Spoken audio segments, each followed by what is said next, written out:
O fundo imobiliário, ele parece muito imóvel, ele é para ser um imóvel, só que por ele ser um produto que em D+2 você tem, ele tem um comportamento financeiro. Então, igual você precifica imóvel, não exatamente, porque as pessoas vendem com mais facilidade, então elas não seguram igual seguro imóvel. Essa diferença acaba dando um peso relativamente importante para essa questão de macros. Você corrobora com essa visão ou você... Concordo plenamente, porque assim, financeiro. É um produto financeiro, isso. Com lastro imobiliário. Eu acho que A questão que eu acho que tem um ponto aqui pra gente bater papo é porque é o seguinte: o sujeito compara o fundo imobiliário com um apartamento que está sendo negociado 2 quadras para cima de onde ele mora. Então não vamos longe, vamos pegar aqui Goiânia. Um apartamento aqui no setor marista, alguma coisa assim, da pandemia para cá, vou chutar, ele subiu uns 50%. Mais. 100%. E o cara que comprou o fundo imobiliário, ele não viu isso acontecer. Por quê? Porque o apartamento aqui no setor marista, né, ele tem uma dinâmica de precificação completamente diferente. Agora, não quer dizer que daqui pelos próximos anos ele vai subir mais 50% ou mais 100%. Mas por exemplo, eu vou usar esse exemplo.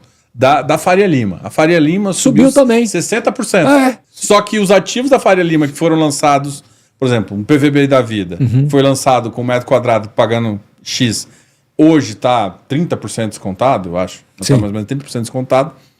O preço do VP dele subiu 60%. E isso não consegue ser refletido. Não, por quê? Porque quando você vai avaliar um imóvel que é listado, você contrata um avaliador profissional e esse avaliador profissional ele vai ter que planilhar isso e colocar um fluxo de caixa, projetar ali algumas revisionais, trazer esse valor presente. A taxa de desconto está em 2 dígitos. A taxa de desconto está lá em cima. Como é que você faz um VP desse subir igual está subindo o apartamento do setor marista? Porque o apartamento aqui do setor marista, ou imóvel físico, real, lá na Faria Lima, a precificação está muito alta. Como diz, é o tete a tete, né? É o corretor, é a oferta e a procura ali. No mercado financeiro, a oferta e procura é no home broker. É diferente. Então são 2 balcões diferentes de negociação.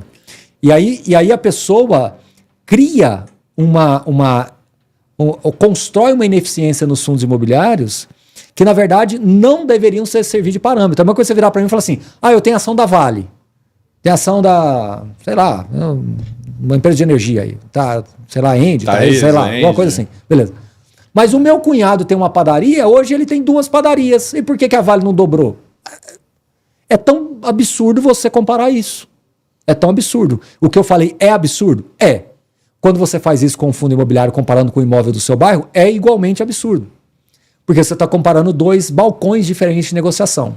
Aí você vira para mim e fala assim, tá bom, mas por que eu devo ter um e não o outro? Não, eu não acho que você tem que ter um ou outro. Você pode ter os 2. Agora, se você tiver bolso para comprar 5, 10 apartamentos aqui no Marista, tudo bem, mas vai ser meio difícil, mas, assim, considerando a média geral do brasileiro. Mas vamos associar da seguinte maneira. No caso do fundo imobiliário, ele é um produto que você tem que estar muito mais se preocupando em ter uma renda recorrente para permitir você comprar mais. Em algum momento, essa distorção vai fechar. Não pense você que o apartamento do Marista vai subir 50% por ano, 30% por ano. E não pense você que o fundo imobiliário vai ficar nesse mesmo VP. O problema é que quando destravar esse VP, acontece tudo de uma vez e é muito rápido. Em 1, 2 anos você... ganha uma TIR de 30%. Baroni, o que você está falando é conversa fiada. Não, eu vou falar para você porque que é verdade. É só você ver os fundos imobiliários que estão vendendo imóveis. Pronto. A TIR deles estão dando 30%. A TIR tudo de 2 dígitos aí, tudo e pronto. Vendendo acima do laudo de avaliação, porque lá é uma negociação real. Uma negociação em que você está procurando ali uma pessoa que é patrimonialista na cidade que está vendendo aquele imóvel.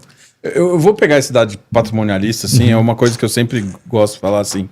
E hoje, quando a gente fala de investimento, as pessoas se entrelaçam com política. Né? E isso acaba trazendo viés político. E hoje hoje o mercado ele está muito sensível, político e bipolar, assim, né? Então hoje não existe espaço para quem quer olhar para os 2 lados e não olhar. E quando você fala assim, você está olhando para os 2 lados? Não, eu estou olhando. Quando você já usa o termo olhar para os 2 lados, e é só para você ver o que está acontecendo do outro lado, até para você poder ter um senso crítico, as pessoas pararam de olhar. E o quanto isso você acha que atrapalha a economia e chega e gera essa dificuldade? Por exemplo, a gente estava citando o ano passado, o mercado ficou 10,5 parado porque politicamente, o presidente do executivo começou a fazer descrédito da política monetária do Banco Central. Principalmente por conta de novamente como política. E isso atrapalhou. No momento onde estava tudo bem, o que atrapalhou foi isso. De repente, o externo fica ruim e o Brasil sempre fica nessas ondas, né? Como é que você olha para isso? E hoje o investidor seu também deve estar com...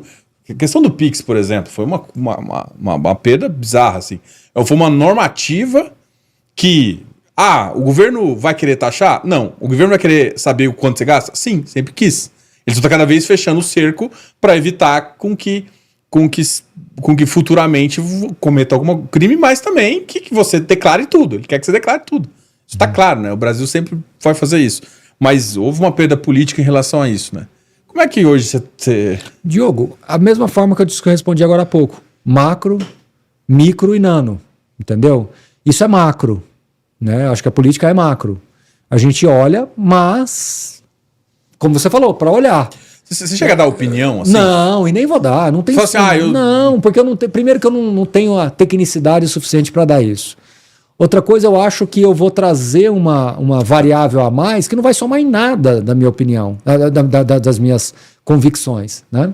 Então, o que eu preciso ver? Eu preciso ver que o que está acontecendo, quanto está impactando os juros e quanto isso pode alcançar estruturalmente o fundo imobiliário. Né? E aí, com base naquilo que está acontecendo, eu tentar sempre manter uma carteira ou um portfólio que consiga me proteger o máximo possível contra essas questões. O que eu posso dizer é que hoje nós temos fundos imobiliários que estão muito melhor preparados para esses desaforos, assim, essas questões que acabam acontecendo nesse campo político, campo internacional. Eu sou um cara que acaba falando um pouco de criticidade à política. Né? No meu canal tem um programa que eu chamo Fechamento e Fixe, às vezes eu externaliza ali. Eu externalizo a minha opinião. E eu sempre fui um crítico do Bolsonaro em si, fui um crítico do Lula, e eu sempre como política, né? Assim, beleza, ele não foi reeleito porque ele tomou algumas decisões erradas, e o Lula tá numa linha oposta, mas tomando também um caminho que é bem complicado. E isso traz exatamente isso pro canal. Às vezes traz discussões... Perde o foco. Que realmente perde o foco. A gente acaba fazendo, assim, eu tento... Eu sou transparente, eu não consigo... E às vezes, por estar um canal aberto, assim, eu acabo falando. Mas eu confesso também que não traz muita coisa. Só que eu sou um pouco mais... Posso te falar uma coisa? Pode, claro. Se você colocar aqui hoje 10 grandes gestores de recursos não imobiliários, gestores de fundos de investimentos, eles vão dar 10 opiniões completamente diferentes e muitas delas relacionadas àquilo que eles estão fazendo dentro das teses de investimentos deles. Então, no final a proteção que ele está tomando, ou seja, se ele acha que o viés é muito ruim, ele está tomando uma proteção muito ruim. E ele vai falar se ele acha que é moderadamente ruim, ele vai falar que é moderadamente ruim. No final das contas, vai dizer muito mais a posição que ele está do que efetivamente o que eventualmente vai acontecer. Ou que é o que vai acontecer. Entendeu? A probabilidade é o que a gente tem que trabalhar com probabilidade. E a gente tem que trabalhar com a seguinte situação. Investir, essa frase é legal. Investir é um estado de espírito. Investir é um estado de espírito. A partir do momento que você vai trazendo coisas que vai tirando essa paz sua de investidor, no final das contas você tem que se questionar o que vale a pena. Porque assim, não faz muito sentido. Aí vamos voltar na história da coerência, né, que a gente falou bem no começo aqui. Eu vou lá e falo mal do governo A ou B ou C, não interessa, tá? Aí o que eu vou fazer? Então eu vou comprar título público. Isso não é coerente. O pessoal não entende isso. O pessoal ainda não entende isso. Então, por isso que eu falo que a contradição é muito rápida para quem fica com esse posicionamento muito ostensivo. Termina esse raciocínio porque eu acho que esse raciocínio é legal. Porque você tá achando que tudo vai pro vinagre e você tá comprando um título de 20 anos... De vinagre. É isso. Eu acho que o pessoal não entendeu. Não, mas eu tô comprando uma taxa. Mas, cara, se você não tá acreditando no que tá acontecendo agora... Não tem sentido. Não faz sentido você falar que você acredita na taxa. Aí eu vou falar uma coisa que vai deixar uma pulguinha lá para todo mundo. Independente do governante A, B ou C, do partido A, B ou C, eu acredito que a vida vai continuar. A vida vai continuar. Tudo bem? Sim. E a vida depende de propriedades. Então eu acho que quando eu decidi investir majoritariamente em fundo imobiliário é quando eu consegui criar um piloto automático mais automático possível. Eu não vou depender da China ou não vou depender da decisão política da caretada, se vai aumentar petróleo ou não, se o cara está usando o recurso do banco privado para fazer um empréstimo que acha que é subsidiado, sabe? Por quê? Porque no final das contas me interessa que você vai ter que fazer... Investe imobiliário. No final das contas é para onde o capital corre no final do dia. Então a pessoa que está comprando um título de dívida num país que ele não acredita com investimento em 20 anos, para mim é irracional. Porque você está falando que tudo vai quebrar e você está comprando uma coisa que em tese é o seu credor. Desculpa, é o seu devedor, você é o credor dele. Eu prefiro ter uma propriedade que, se aquela empresa chegar a quebrar, embora seja menos provável, essa propriedade vai ser ocupada em algum momento, mesmo que eu fique com uma renda menor, mas eu vou ter um hedge efetivamente de patrimônio. Eu não tenho uma coisa que é efêmera. Isso sim tem algum valor implícito. Talvez não quanto eu gostaria, mas vai ter. Então, investir em fundo imobiliário para mim é a classe que melhor encontra essa relação de risco-retorno, entendeu? Entendi. Agora, voltando ali para a gente puxar o gancho de 25 aqui, nessa recuperação aqui do final de 24, foi uma recuperação assim, eu meço o volume, né? A gente estava conversando aqui que a gente gosta de olhar para o ativo, a gente faz isso, mas a gente também tem uma visão um pouco de como o mercado em si tá, de book, assim, que é uma preocupação que a gente tem por alguns motivos de seleção, enfim. E quando a gente olha o final de 24, o volume caiu de 400 bilhões para 180, 200. Então hoje, nos últimos 2 semanas, nós estamos com média de 215, 220 milhões. Sendo que o ano, por exemplo, de janeiro do ano passado, a gente estava com 325, que é um mês relativamente baixo, e a média do ano foi 380. 350, na verdade. Então, o que importa é você, assim, ou seja, quando você tem uma correção com pouco volume, para mim é pouco validada ali. Sim. O mercado... Agora, e aí um segundo aspecto que eu penso, o sell-off pode ter afastado alguns outros investidores e o novo volume por um período... Porque pode faltar, assim, não é faltar dinheiro, mas uma grande gama de pessoas não vir. Sim. Não voltar para isso e ficar mais as pessoas que já estão há mais tempo, enfim. Como é que você... Legal. Você enxerga isso pra gente começar a 25? Tá bom. Só antes, para colocar mais um tempero aí na conversa anterior, também não tem muito sentido você falar assim, isso tudo vai dar errado e eu vou lá e comprar uma debênture de uma empresa que, se der errado, ela vai embora também.